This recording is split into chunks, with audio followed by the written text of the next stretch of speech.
America లాంటి దుర్మార్గపు విధానాలు, వెనిజులా మీద దాడి చేసి ఆ అధ్యక్షుడిని, వాళ్ళ భార్యను ఎత్తుకెళ్ళినటువంటి ఇంతటి దుర్మార్గమైనటువంటి ఆటవిక రాచరికపు విధానాలు గనక నెక్స్ట్ ఇంకా 1, 2 దేశాల విషయంలో కంటిన్యూ అయితే మాత్రం అల్టిమేట్‌గా మూడో ప్రపంచ యుద్ధం జరుగుతది. ఇంక ఆ తర్వాత మొత్తం ప్రపంచమే చాలా వరకు వినాశనం. మరి ఇటువంటి వాళ్ళు ఇలాగే బరి తెగించి అందరూ చూస్తే ఎందుకుంటారు? ఈ అమెరికా ప్రతి చర్య మూడో ప్రపంచ యుద్ధం దిశగానే తీసుకెళ్తూ ఉన్నట్టున్నారు. బహుశా మనం ఏం చేసినా ప్రపంచం చూస్తూ ఉంటదిలే. అంత బరి తెగించి మన మీదకి రాలేరు అని చెప్పి ఆ ధైర్యమేమో. అందుకే వాళ్ళు మరింత బలంగా తయారవ్వడం కోసం అని చెప్పే ఇటువంటి బరి తెగింపు చర్యలు. ఇప్పుడు వెనిజులా అధ్యక్షుడు తీసుకెళ్ళిన తర్వాత అమెరికా అధ్యక్షుడి నుంచి వచ్చిన ప్రకటన ఏంటి? మరో 3 దేశాల అధ్యక్షులు మీరు జాగ్రత్తగా ఉండకూడదు, మీకే ఇదే శాస్త్రి అట. మెక్సికోకి, కొలంబియాకి, క్యూబాకు ఇదే వార్నింగ్లు ఇచ్చారు. నెక్స్ట్ వాళ్ళని ఎత్తుకొని వస్తారట. వీళ్ళకి ఎవరు హక్కు ఇచ్చారు ఆ ప్రభుత్వాలను కూల్చేసే హక్కు? ప్రతి ఒక్కరిని ఈ విధంగానే ఎత్తుకొని వచ్చి బెదిరించుకుంటూ పోతే దాని పరిణామాలు ఏ విధంగా ఉంటాయి? దీన్ని ప్రపంచం చాలా జీర్ణించుకోలేకుంది. ఒక దేశ అధ్యక్షుడిని ఈ విధంగా వెళ్ళి ఎత్తుకొని రావడాన్ని ప్రపంచం జీర్ణించుకోలేకుంది. అక్కడ అమెరికాలో ట్రంప్ పూర్తిగా నీరుగారిపోయారని చెప్పి ఆ ప్రజలను డైవర్ట్ చేయడం కోసం ఈ నిర్ణయం తీసుకున్నారని చెప్పి ప్రపంచ పరిణామాలు గమనిస్తున్న విశ్లేషకులు కూడా అంతర్జాతీయ మీడియాలో మాట్లాడుతూ ఉన్నారు. చైనా చాలా తీవ్రంగా ఖండించింది, రష్యా తీవ్రంగా ఖండించింది. ప్రతి దేశం ఖండించుకుంటూనే వస్తూ ఉన్నారు. అంటే ఇప్పుడు అమెరికా టార్గెట్ ఏంటి?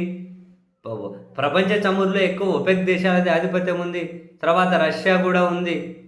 సో వీళ్ళందరినీ దాటుకొని మనం ఆధిపత్యం చేయాలి అంటే మొత్తం ప్రపంచ చమురు నిక్షేపాల్లో 5% ఉన్న వెనిజులాను సొంతం చేసుకోవాలి. సో దాన్ని సొంతం చేసుకుంటే ఒకేసారి చైనాను రష్యాను కూడా దెబ్బతీసినట్లు అవుతుంది. ఎందుకని? ఇప్పుడు వెనిజులాలో క్రూడ్ ఆయిల్ ఏదైతే ఉందో దాదాపు రష్యాలో ఉన్న క్రూడ్ ఆయిల్ లాంటిదే. ఇప్పుడు వెనిజులా ఆ ఆయిల్ మీద పూర్తిగా అమెరికా కంపెనీలు కనుక వాటిని స్వాధీనం చేసేసుకొని రష్యాకు ప్రత్యామ్నాయంగా ఈ ఆయిల్ తయారవుతుంది కదా, same crude ఆయిలే.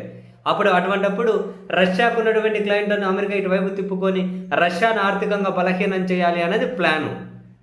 And at the same time Venezuela ఆయిల్ని ఎక్కువ దిగుమతి చేసుకుంటున్నది సింహభాగం చైనానే. చైనా దిగుమతి చేసుకోవడమే కాదు, వెనిజులా ప్రభుత్వానికి చైనా అప్పులు ఇచ్చి అక్కడ చమురు మార్కెట్లో భారీగా ఇన్వెస్ట్మెంట్ కూడా చేసింది.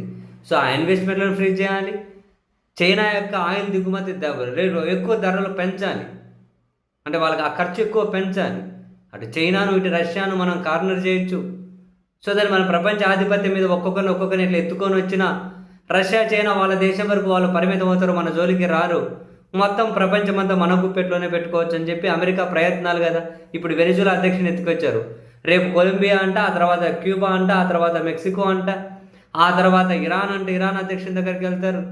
ప్రపంచంలో ఏడ చమురు నిల్వలు, ఏడ సహజ వాయువులు ఉన్నా, ఎక్కడ నిక్షేపాలు ఉన్నా సహజ వనరుల నిక్షేపాలు వాళ్ళని ఎత్తుకొని వెళ్ళిపోతారా? మరి మూడో ప్రపంచ యుద్ధం దిశగా వెళ్ళదా?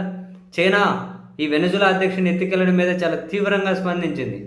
దీని పరిణామాలు చాలా తీవ్రంగా ఉంటాయి. ఇటువంటివి అమెరికా ఆపకపోతే ఇవేం దుర్మార్గమైన చర్యలు, 100 సంవత్సరాల కిందకెళ్ళి మళ్ళీ రాచరికంలోకి తీసుకెళ్తున్నారా అని.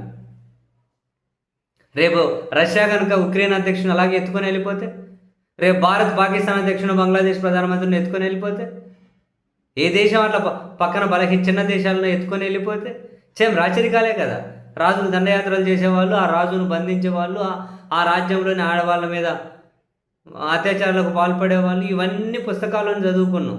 ఇప్పుడు మళ్ళీ అటువంటివే రాబోతున్నాయి. అల్టిమేట్ ఇది అటువంటిదే. ఏ యుద్ధం జరిగినా, ఎక్కడ వినాశనం జరిగినా మొదటి బాధితులు మహిళలే. వాళ్ళ మీద అత్యాచారం నుంచి మొదలవుతుంది దుర్మార్గం, దరిద్రం, నీచం. అమెరికా ప్రతి చర్య కూడా ప్రపంచ యుద్ధం దిశగానే తీసుకెళ్తూ ఉన్నారు. ఒకటి మేము కొడతా, మీరు నోరు మూసుకొని ఉండాలి. తిరగబడితే నెక్స్ట్ యుద్ధమే. అమెరికాను మించి రష్యా చైనా ఎక్కడ వెళ్ళిపోతాయో. ఇప్పుడు మీరు ప్రపంచ మార్కెట్లో చూసుకున్నప్పుడు రష్యా అధ్యక్షుడికి కొన్నంత పలుకు, అంత గ్రిప్పో లేకుండా అంత మంచి పేరు, అంత ఇన్ఫ్లుయెన్స్ అమెరికా అధ్యక్షుడికి అనేది పొడగోష ఒకటి ఉంది. ఇంక ఎక్కడ అమెరికా ఆధిపత్యం తగ్గిపోతుందని చెప్పి ఈ విధమైన బెదిరింపు చర్యలకు దిగుతారా? నీచం మీద అంత దుర్మార్గం.